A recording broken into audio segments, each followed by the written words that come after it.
आज हैलोवीन की रात है, जो कि पाश्चात्य देशों में धूमधाम से मनाया जाता है, भूतिया रात।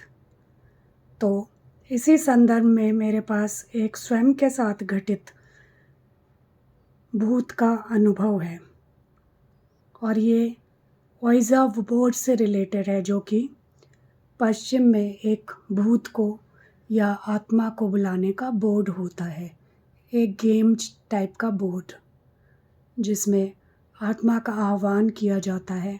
फिर पूछा जाता है कि वो पहुंच गई कि नहीं, यस या नो करके, और उसके बाद उनसे सवाल किए जाते हैं। तो ये समय है मेरे ग्रेजुएशन के समय का, ये अनुभव का जो समय है, तब मैं अपना हिस्ट्री ऑनर्स कंप्लीट कर रही थी डीयू से, और मेरी बहन मुझसे काफ़ी छोटी थी। तो ये अनुभव मेरा उसके साथ हुआ था, कुछ डरावना सा अनुभव हुआ। यूँ कि जब हम अपने कॉलेज के आखिरी साल में थे, तो कुछ लड़कियों ने हमें वीज़ा बोर्ड के बारे में जानकारी दी और हम ये गेम बना करके खेलते रहते थे। मतलब अक्सर सबके पास वीज़ा बोर्ड तो नहीं होता था, तो हम एक खाली कागज़ के ऊपर भी ये बना करके खेला करते थे, बिल्कुल वीज़ा बोर्ड की तरह। तो यहाँ तक कि हम दोपहर को भी ये कॉलेज में भी खेल लेते थे और रात के समय भी ऐसा करते थे।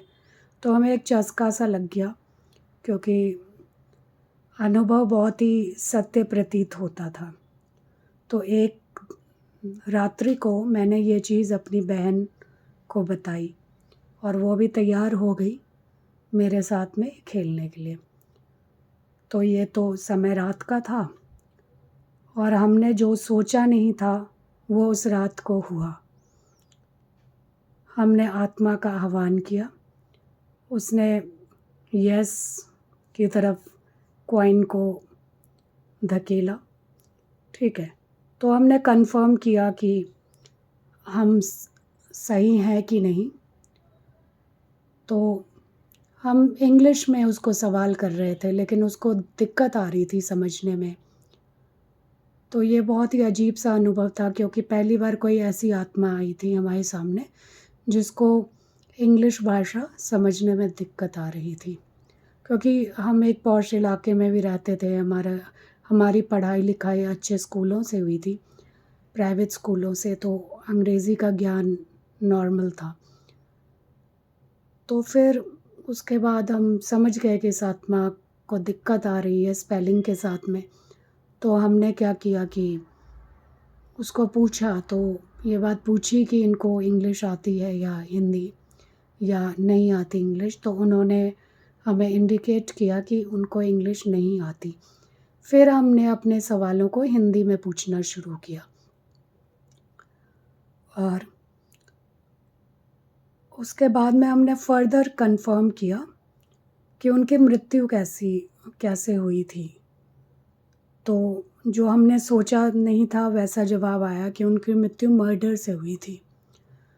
तो हम अंदर से थोड़ा सा डर गए थे, लेकिन उस आत्मा से फिर हमने एक ही सवाल किया। ऐसे ही शौकिया बचपना था हम लोगों में, तो हमने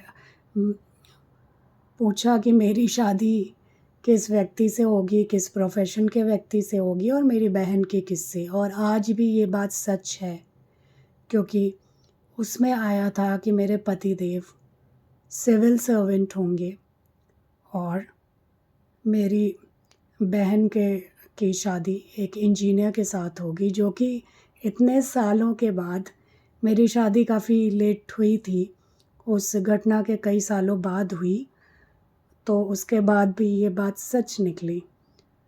तो मेरा इन चीज़ों में विश्वास और भी गहरा हो गया। तो वीज़ा बोर्ड से रिलेटेड, वेस्टर्न कल्चर से रिलेटेड भारत के अंदर ये कहानी सत्य हो गई। और आज भी जब मैं इसको याद करती हूँ तो मेरे रोंगटे खड़े हो जाते हैं। I get goose bumps.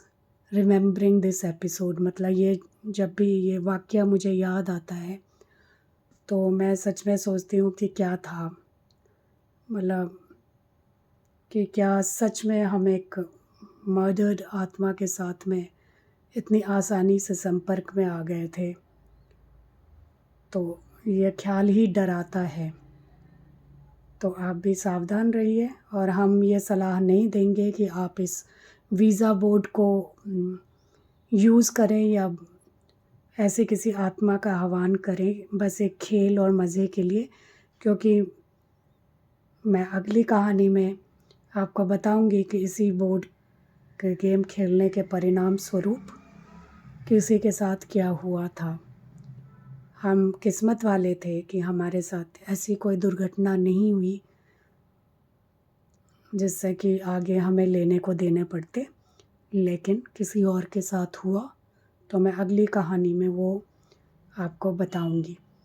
तो हमारे साथ पूरी वीडियो में बने रहने का शुक्रिया, और जल्दी जल्दी आप लोग मेरे चैनल को सब्सक्राइब कर लें और लाइक कमेंट करें। मैं ऐसी ही सत्य कहानियों के साथ भविष्य में भी आपके पास आती रहूँगी। धन्यवाद।